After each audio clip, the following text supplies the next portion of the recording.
Good morning friend. तो आज हम लोग एक्सरसाइज 13.4 का क्वेश्चन नंबर 5 सॉल्व करेंगे।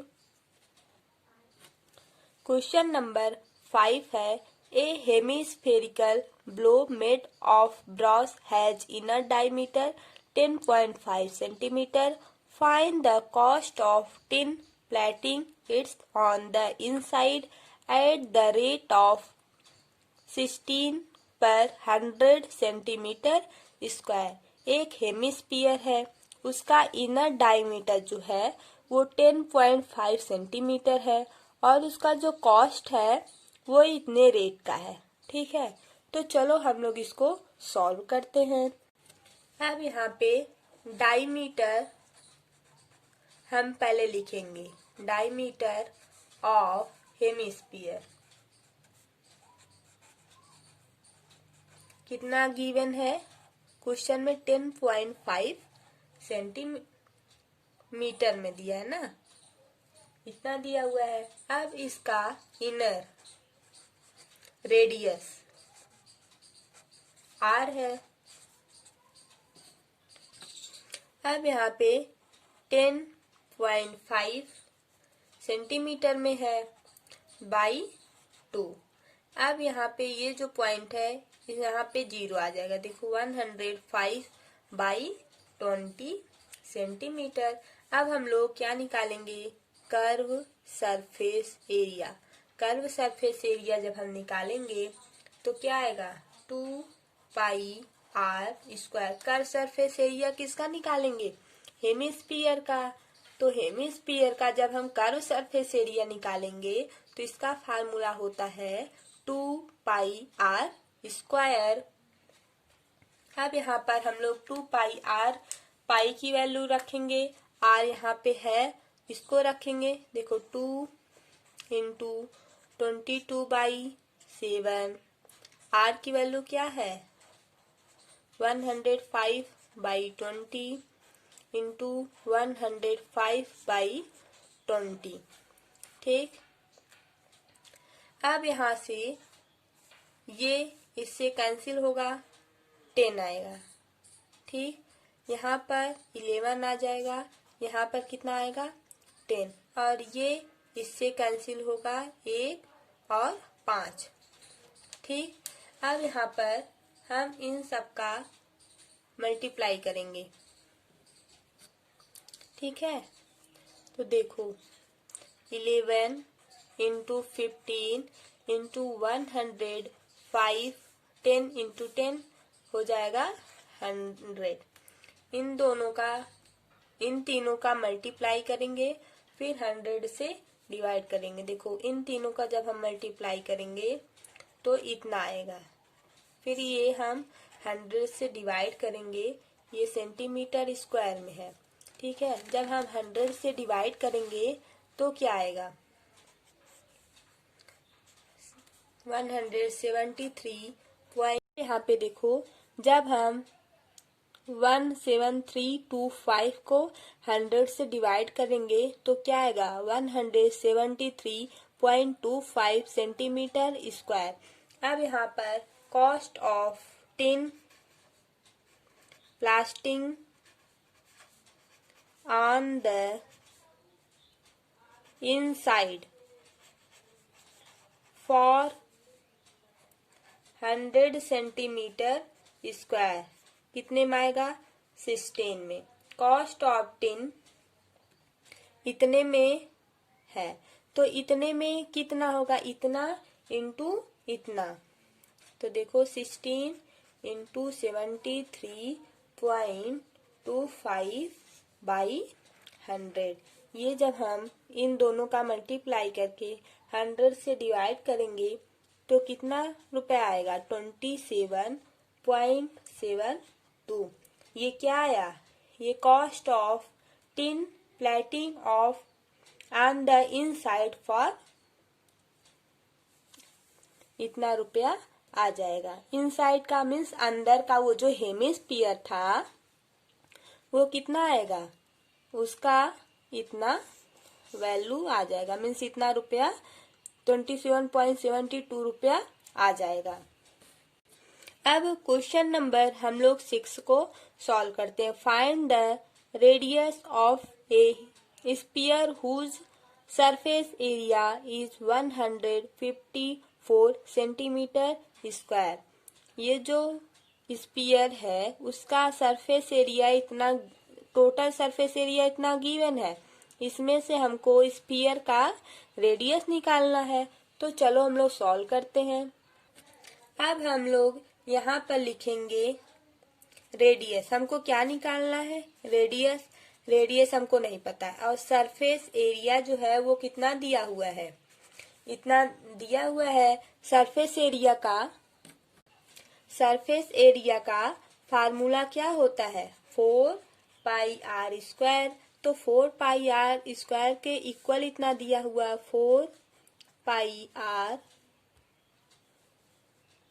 इक्वल टू 154 इतना है। तो अब यहाँ से देखो हमको r को निकालना है। r² equal to 154/4π। ठीक है। अब r इक्वल टू ऐसे करो, 4 × 22/7 ऊपर लेके जाओ। ठीक। अब यहाँ से 2 से इससे कैंसिल करो। कितनी बार में कटेगा? 7 बार में कैंसिल हो जाएगा। ठीक। अब यहाँ पे 4 है, तो r इक्वल टू 7 × 7। अब 4 को भी 2 × 2 कर दो। अब यहाँ से r की वैल्यू 7/2 आ जाएगा। ठीक। अब इसी को पॉइंट में कर दो, 2 से डिवाइड कर दो 7 का, तो आ जाएगा 3.5 सेंटीमीटर। ये क्या आया? r मीन्स रेडियस किसका? स्फीयर का radius r equal to 3.5 centimetre आ गया। तो ये क्वेश्चन आप लोगों का क्लियर हुआ। जहाँ समझ में नहीं आएगा वो वहाँ पे आप लोग कमेंट करके बता दीजिएगा। ठीक। अब हम लोग क्वेश्चन नंबर 7 को सॉल्व करेंगे। The diameter of the moon is approximately 1/4 of the diameter of the earth. Find the ratio of this surface area. यहाँ पर डायमीटर ऑफ अर्थ का 1/4 दिया हुआ है, जबकि मून का डायमीटर जो है वो अप्रोक्सीमेटली दिया हुआ है। ठीक है। हमको फाइंड करना है क्या? Surface area. ठीक। तो चलो हम लोग सरफेस एरिया को निकालते हैं। अब यहाँ पे देखो क्वेश्चन नंबर 7 हम लोग सॉल्व करते हैं। तो यहाँ पर हम डायमीटर को लेट मानेंगे। डायमीटर, फर्स्ट वाला डायमीटर d1 रहेगा। ठीक। जो उसका रेडियस रहेगा किसका? यहाँ पे लिखो डायमीटर ऑफ द मून। ठीक। डायमीटर ऑफ द मून कितना होगा? 1/4 d1 होगा। अब यहाँ पर रेडियस ऑफ द अर्थ कितना होगा? r1 है। ये हो जाएगा d1/2। ये इक्वेशन नंबर फर्स्ट हो जाएगा। अब हम लोग क्या करेंगे? रेडियस ऑफ द मून का देखेंगे, r2 1/2 इंटू d1/4। ठीक है। अब यहाँ पे 1/2 इंटू d1/4, तो d1 इंटू 1 का जब हम मल्टीप्लाई करेंगे यहाँ पे d1 हो जाएगा। 4 और 2 का मल्टीप्लाई हम करेंगे दोनों का, तो कितना होगा? मल्टीप्लाई में ऊपर ऊपर मल्टीप्लाई होता है, नीचे नीचे होता है। तो जब हम लोग नीचे नीचे मल्टीप्लाई करेंगे यहाँ पर 8 हो जाएगा। d1/8। ये क्या आया? r2। Radius of the moon r2 है। r2 इक्वल टू d1/8 आया। अब हम लोग सरफेस एरिया ऑफ अर्थ निकालेंगे। क्या? Surface area of the earth. क्या निकालेंगे? Surface area of the earth. S1 है तो ये क्या होगा? 4 पाई R1 का होल स्क्वायर। अब यहाँ पर S1 equal to 4 pi, R1 की वैल्यू क्या है? यहाँ पे देखो R1 की वैल्यू D1/2 है, तो यहाँ पर लिखो D1/2 का होल स्क्वायर मीन्स 4 पाई R1 का होल स्क्वायर है, तो S1 कितना आएगा? 4 पाई D1/2 का होल स्क्वायर। तो यहाँ पर हम लोग पहला इक्वेशन को यूज किए हैं, है ना। अब यहाँ पे देखो S1 इक्वल टू इस 2 को जब हम स्क्वायर करेंगे 4 पाई D1 का होल स्क्वायर बाई 4 आ जाएगा। यह 4 इस 4 से कैंसिल हो जाएगा, तो S1 की वैल्यू 4 D1 का स्क्वायर आ जाएगा। ठीक। अब यहाँ पर surface area of the moon means S2 equal हो जाएगा 4 पाई R2 का होल स्क्वायर। ठीक। अब यहाँ पे हम लोग S2 कैसे निकालेंगे? 4 पाई R2 क्या आया था? D1/8 आया था। ठीक। इसका जब हम लोग स्क्वायर करेंगे तो कितना आएगा? 4 पाई D1 का होल स्क्वायर बाई 64। अब ये इससे हम कैंसिल करेंगे, 16 बार में कैंसिल होगा, तो S2 की वैल्यू पाई D1 का होल स्क्वायर बाई 16। ये इक्वेशन नंबर 3 मान लो। S2 की वैल्यू इतना आया। ठीक।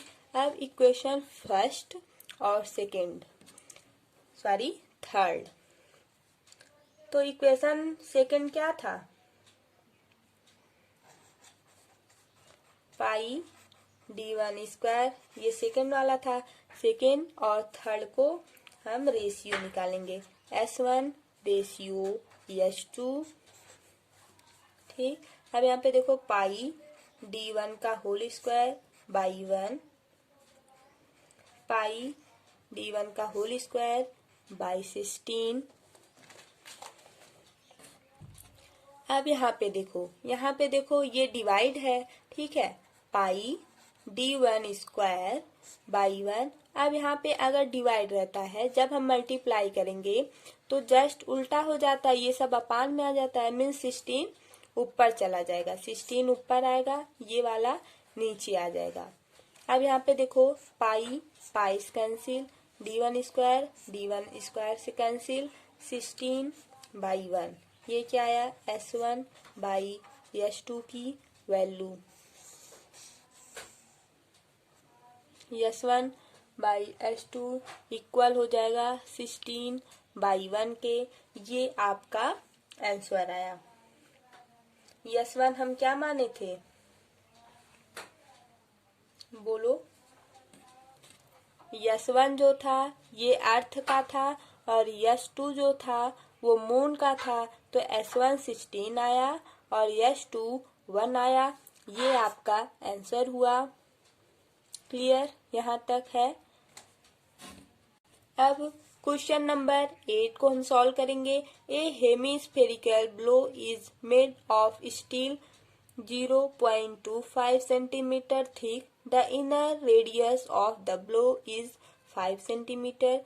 Find the outer curve surface area of the blow.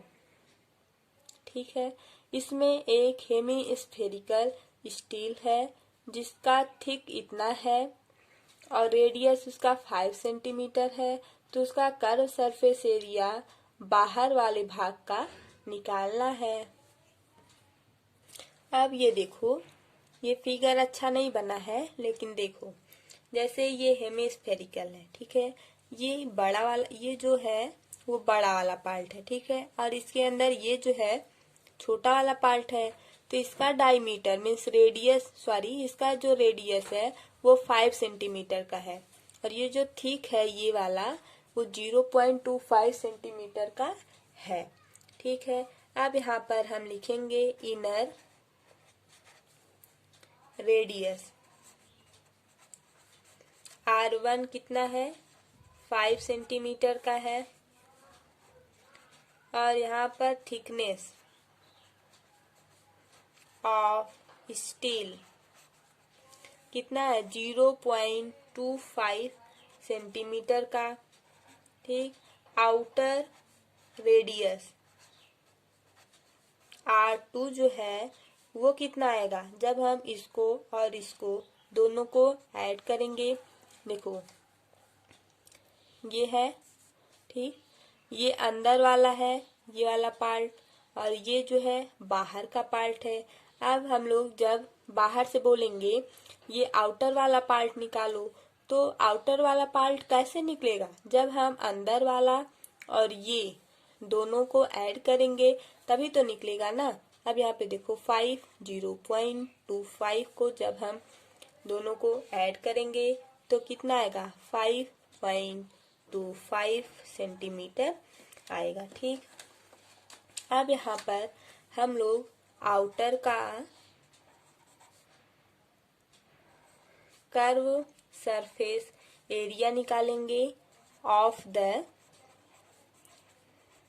Blow. कितना होता है, 2πr2 का होल स्क्वायर होता है ना। अब यहाँ पे देखो 2 पाई की वैल्यू रखो, 22/7। r कितना आया है, 5.25 होल स्क्वायर है, तो 5.25 इंटू 5.25। अब यहाँ से देखो, ठीक है, इन सब का जब हम मल्टीप्लाई करेंगे और 7 से डिवाइड करेंगे तो 173.25 सेंटीमीटर स्क्वायर आएगा। ठीक है, ये आपका आ गया curve surface area of blows का। तो ये आपका आंसर हो गया। यहाँ तक आपका क्लियर है। ठीक, अब इसके आगे चलते हैं क्वेश्चन नंबर 9 पर। अब यहाँ पे देखो, right the circular cylinder just enclose a sphere of radius R, find. ये देखो छोटा सा फिगर है। ठीक, इसमें निकालना है हमको सरफेस एरिया ऑफ स्फीयर का। सेकेंड निकालना है curve surface area of cylinder, ये जो बना है, और स्फीयर इसके अंदर बना हुआ है।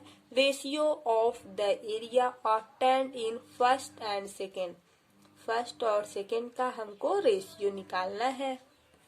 देखो तो देखो, ये वाला जो पार्ट है पिंक कलर का वो सिलेंडर है। ठीक, इसके अंदर जो ग्रीन वाला दिख रहा है आप लोगों को वो क्या है, वो एक स्फीयर है। ठीक, अब हम लोग क्वेश्चन नंबर फर्स्ट, इसमें बोला है सरफेस एरिया ऑफ स्फीयर का हमको निकालना है, मीन्स बताना है इसका क्या होगा। रेडियस r होता है, हाइट h होगा, तो लिखो यहाँ पर surface area of the sphere A1 कितना होगा, 4πr²। ठीक, अब हम लोग क्वेश्चन नंबर 9 का सेकेंड पार्ट देखते हैं। इसमें क्या निकालना था, curve surface area of cylinder, cylinder का जो कर्व सरफेस एरिया था वो निकालना है। तो हम लोग यहाँ पे लिखेंगे right circular cylinder A2 equal है 2πr के, तो h जो होता है वो 2r के इक्वल है। ठीक, अब यहाँ पे देखो 2πr, h की जगह पर हम लोग 2r को रखेंगे ना। तो अब यहाँ पर देखो 2 4 पाई, यहाँ पर r है तो r² आ गया है ना। ये क्या आया है, ये सर्कुलर सिलेंडर आया है। ठीक, curve surface area of circular cylinder क्या आया है, 4 पाई आर स्क्वायर। अब हम लोग क्या निकालेंगे, रेशियो निकालेंगे, किसका, इसका और इसका। तो देखो A1 बाई A2, A2 कितना है 4 पाई आर स्क्वायर, A1 क्या है 4 पाई आर स्क्वायर। दोनों एक दूसरे से 4 से कैंसिल होगा, पाई पाई से कैंसिल होगा और आर आर से कैंसिल होगा, है ना। ये 1 और ये 1। ठीक, अब यहाँ पर देखो A1 बाई A2 ये किसके इक्वल आएगा, 1 बाई 1। ठीक, A1 और A2 एक ऊपर वाला स्फीयर है और नीचे वाला सिलेंडर, दोनों का रेशियो कितना आया, कर्व सरफेस एरिया दोनों का 1 आया, मीन दोनों का इक्वल है। 4 पाई आर स्क्वायर इसका है सिलेंडर का और स्फीयर का कितना है 4 पाई आर स्क्वायर। तो आपको क्वेश्चन नंबर 9 अच्छे से समझ में आ गया होगा। अगर आपको क्वेश्चन नंबर 9 में कोई भी प्रॉब्लम हो तो आप कमेंट बॉक्स में कमेंट कर सकते हैं। अगर हमारा वीडियो आपको अच्छा लगे तो आप लाइक शेयर एंड सब्सक्राइब कीजिए। अगर आप लोग चाहते हैं कि इस वीडियो को हम और अच्छा बनाएं और आगे तक और एक्सरसाइज सॉल्व कराएं तो आप लोग हमारे चैनल को सब्सक्राइब कीजिए। Thank you so much.